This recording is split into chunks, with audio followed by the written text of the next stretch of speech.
All right, you're watching the Sports Roundup Show, and this is our baseball segment, our first MLB segment of 2021 season, which kicked off yesterday. April 1st was opening day across Major League Baseball. There were supposed to be 30 teams playing yesterday, but the Nationals and Mets game and the Orioles and Red Sox game were postponed. The Mets game was postponed due to the coronavirus. But 26 teams yesterday got to play. And the Dodgers, we're going to start off with them. Tough loss, 8-4 yesterday with the Colorado Rockies. Clayton Kershaw gave up 10 hits on opening day. Usually pitches very well on opening day. His ERA is under 2. Actually, he's a top 5 all time going back to 1913. So his ERA is probably going to be over 2 now after giving up 5 runs yesterday and 10 hits. Tough day out there. And really surprising that they lost. I really thought the Dodgers were actually going to come out and blow out the Rockies. Because I really think the Rockies are not a playoff team, in my opinion. Mike, well, before I get to that, if everyone could have saw me, I was smiling and laughing as Mike was going through the name of Clayton Kershaw. It's just the way it rolls off Mike's tongue. It's funny to me every time. Because you heard a little bit of a temper in that Clayton Kershaw. But I will say this. I want to stop and say, Mike, it's always weird to say the MLB just only 21 seasons. Because every other sport, Mike, you always hear 2021, 22, or 2020, 2021. And just to hear 2020, 21, it's always been a little weird to me. It's a little weird, huh? Yeah. Also, to your point about Kershaw, Mike, 1.5 ERA. That is what it was. Like you said, let me say what it was, because it definitely won't be that after yesterday.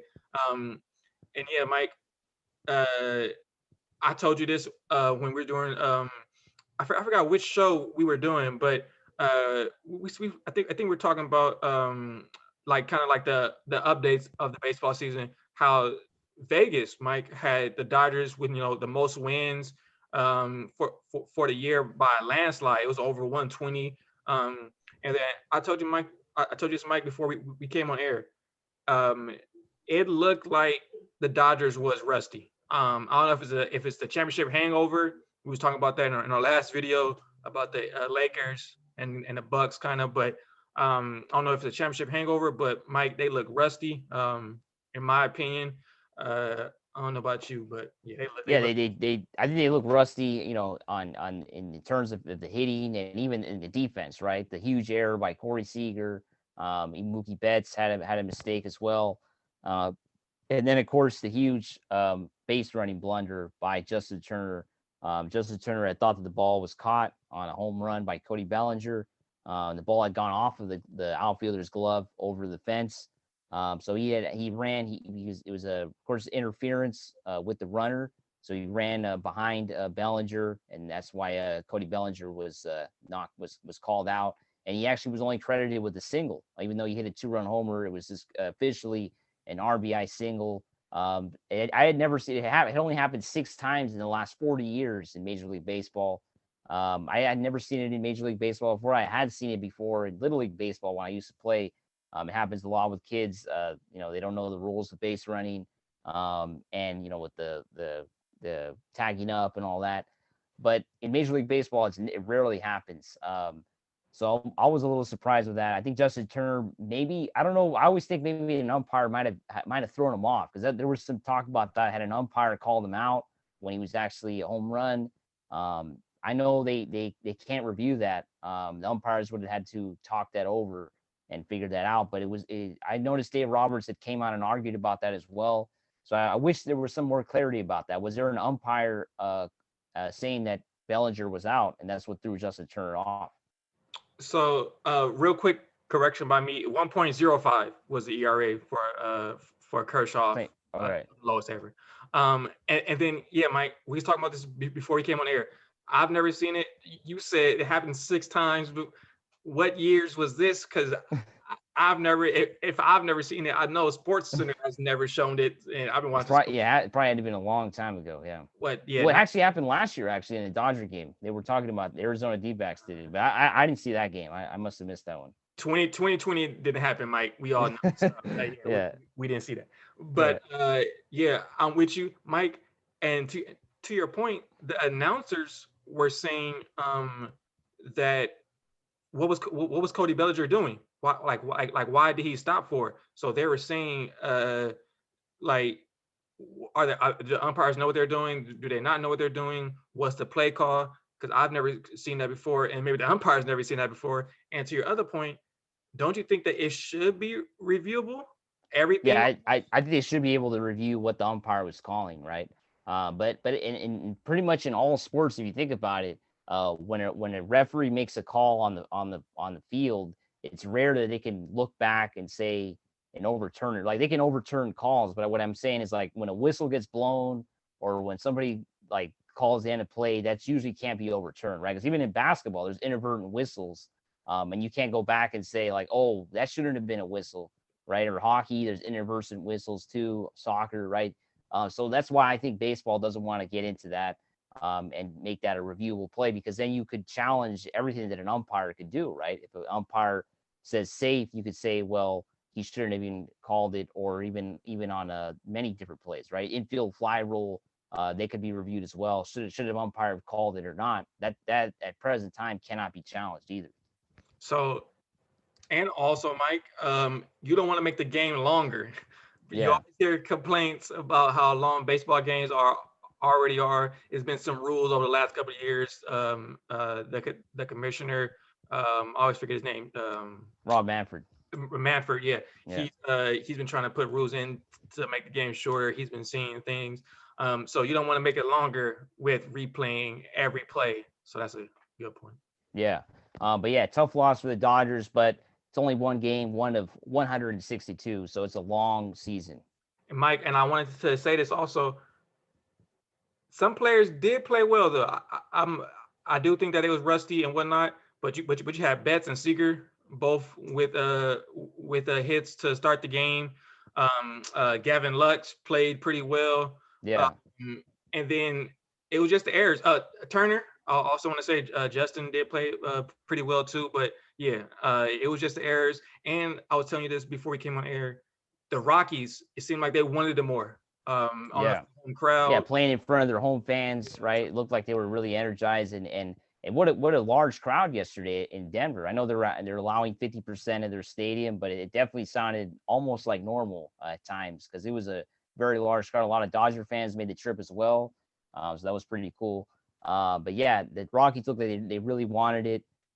They wanted to win that first home game of the season, right? Because it's always important opening day. But yeah, I really think the tonight moving forward into the second game of the series, which will be today, Trevor Bauer makes his debut as a Dodger. I hope hopefully he comes up big because I really think Dodger fans are excited to see him first time in Dodger blue. We know how much he got paid in the offseason. He's the highest paid player now in baseball, making more than $40 million a year, given a 3-year deal. So hopefully Trevor Bauer can have a good performance tonight against the Rockies because I really think that's what everybody wants to see. We want to see him step up and have a good performance here today. And to your to your point, Mike, maybe somebody who could lead us to the World Series back to back because of somebody who you think that can probably not do it again, right? And Yeah, I mean, definitely. I think Clayton Kershaw is definitely getting up there. It showed up a little bit in the playoffs last year. It's showing up this year again. It's the final year of his contract. I think Trevor Bauer eventually is going to have to be that ace on the Dodgers. To be honest, I mean, if he stays healthy and he has a good season, I think he's going to have to take over that number one spot. And I think that'd be really good for the teams. I think Trevor Bauer he's really hungry to win. He's never won the World Series. He made it to the World Series once and they lost with the Cleveland Indians. But I think he wants to be that big star. He is a big star already in baseball, but he wants to kind of obviously win a World Series. and two things: if when you get paid that much, you better show up. Um, Yeah, and then the second thing is kind of like with Betts last year, when you just get that new energy coming in, somebody who's hyped and not just hyped, but just a good player. The team starts to feel the energy. You start to get that momentum, and hopefully that's what Trevor can definitely do. yeah. Hopefully he could do that starting today. We know Coors Field in Denver. is a really hard place to pitch as well. I know a lot of people were talking about that yesterday with Kershaw. To not look too much into it because Coors Field is it's a hitter's park, right? It's really easy to hit there. And Mike, we we're about to be on our 1 year anniversary in a couple months since our first show. Um, and ever since our first show, we always been saying, because we started during the pandemic, fans make a difference. We at Yeah, least see that, if not every show, once every other show, fans make a difference. And you said 50%, right, yesterday? yeah. Yesterday in Denver, yeah. So what stadiums hold about what, Mike, would you say? It was. 40? It's. I think it's about 50,000 over there, so about So 25,000. yeah, Yeah, so 25,000. Mike, that's a lot of fans. If you really Yeah, think about it, that's so it starts to get in your head. It helps out the home team, as we see in other sports, definitely. When the home team's not playing well, it helps out the home team. So the Rockies got the energy. So these fans starting to come back this year will help out some of these teams. yeah. And then also one more point on yesterday's game. I really think Dave Roberts kept Kershaw in an inning too long as well. Probably shouldn't have. I know Kershaw came up to bat in the top of the sixth, and I really think that was the time to probably pinch hit for him. Because in the bottom of the sixth, that's when the Rockies had their big inning and took the lead. So I think Kershaw was left in an inning too long. I know Dave Roberts has done this a lot with Clayton Kershaw. I wonder, what do you think? Why do you think Dave Roberts always keeps Kershaw in longer than he should? He just has pretty much too much confidence, I think, sometimes in Clayton Kershaw. Mike, and this goes back to the bubble of the Yeah, playoffs last year. We was talking about this last year, remember? yeah, Go back to one of our Michael's definitely talking about it last year. I was too. But to your question, I think Dave Roberts wants to give these all-stars, superstar, Hall of Famer players chances instead of just pulling them out. Maybe he thinks how LA is, because it starts to creep inside your head sometimes when LA it's always on you. So you don't want to start second guessing yourself, and then the media is going to be on you. So maybe he thinks Kershaw, you have to fight through it, pitch through it, whatnot. And I think he just gives them enough chances to at least try to work through whatever he's going through, whether it be throwing too many balls or whatnot, allowing too many hits. And he just thinks, he just has faith, maybe more. He goes with his heart maybe more than the eye test, you would say. yeah. And then definitely, Jimmy Nelson came in and replaced him, threw two wild pitches. He's a I would have first, kept Kershaw first, in, Mike. yeah, first day as a Dodger. But yeah, I mean that obviously he's gonna have to pitch better. They just picked him up, but I'm not too worried about the Dodgers bullpen. I think they played very well last year in the playoffs. I think they could continue that this year. They're going to be once again a very dominant team, and they just need to figure out the starting pitching once again. Now moving on to the Angels had their first game with fans. Well, not just the Angels. It was the first game in Southern California in over 13 months with fans yesterday at Angel Stadium. I think that was the biggest story, to be honest. It wasn't really the game itself. It was more about how almost 13,000 fans returned to the stadium in the first time in over a year. Hard to believe, right? Over a year that nobody in Southern California could go to any type of sporting event. Yesterday was the first of many, hopefully.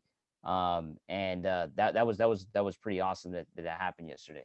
Mike, and we were talking about this. We was talking about for something totally different before we came on air about just being back outside. We was talking about something else, but just being back outside again, it feels better for the soul, for the body, just to see sun instead of seeing through my blinds all day. Look at how the light look. Just be outside. I know Mike got the sun behind him. Um, so to see those fans out there enjoying it, having fun, as you mentioned, first time in over a year. And Mike, 13,000 is even more than some on the East Coast. Yeah, Boston is only allowing 5,000. yeah, I think Washington or Philly, yeah. No, it's Washington and Boston. Those yeah, are the they're two that they're, are. they're allowing Yeah, 5,000. So yeah, to see where California, me and Mike make the joke, we're last for everything to get started back up, but which is a good thing. We want to keep health and safety top priority.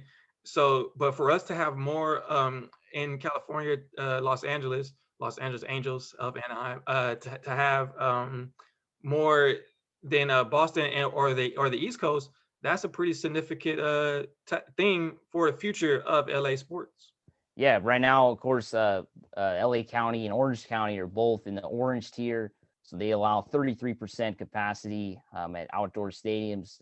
Just this past week, it was going to be 20% because LA and Orange County were still in the red tier, but we got bumped up to orange. And it looks like we're actually on our way to yellow as well. So if we get to yellow, they'll allow 67% capacity. So that's going to be pretty awesome as well. So hopefully that happens. They say probably at the end of the month. So maybe by next month, we will see double what we are seeing right now. And Mike, would you say you was watching the game as we was talking about with the Colorado Rockies?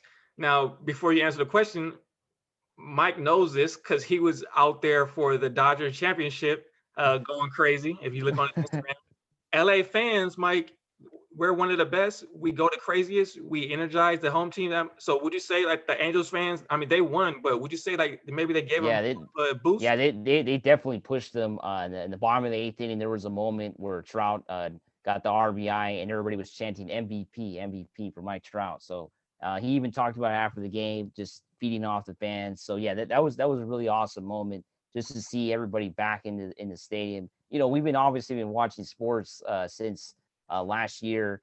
And many other states have opened up, right? Even the Cowboys had, I think, close to 40,000 fans at the end of the season.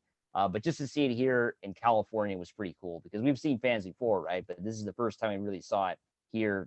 It took this long, right? 13 months, but we finally saw it here, just a few miles away. Gotta love it. And, Yep. and shout out to Albert Pujols too. Pujols is still out there, Mike. Yeah, he got the winning RBI. Got the yeah. Got the winning RBI. I forget what age, Mike, but I think he's 41, if I'm not yeah, mistaken. yeah, you're right. Yeah. 41, just turned 41 last January. With this past January, still doing it. Shout out to Albert Pujols too. Yeah, great future Hall of Famer, no doubt about it. But I want to thank everybody for watching our baseball segment. Make sure you subscribe here to this page. So thanks for watching, everybody. Have a good week, everybody.